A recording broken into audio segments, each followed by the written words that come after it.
અમદાવાદ શહેરના નારોલ વિસ્તારમાં આવેલા મહાલક્ષ્મી ફેબ્રિક કોટન મેન્યુફેક્ચરિંગ યુનિટમાં આજરોજ સવારે ભીષણ આગ લાગવાની ઘટના બનવા પામી હતી। ત્યારે આ ઘટનાની ફાયર વિભાગને જાણ થતાં જ ફાયર વિભાગની 10થી વધુ ગાડીઓ ઘટના સ્થળે દોડી જઈ આગ પર કાબૂ મેળવવા પ્રયાસો હાથ ધર્યા હતા।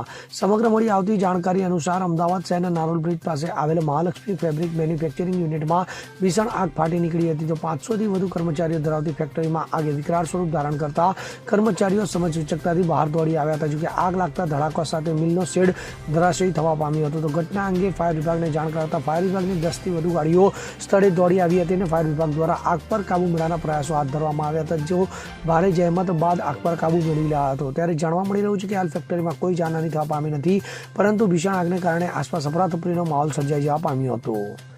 Bureau report CN24 news.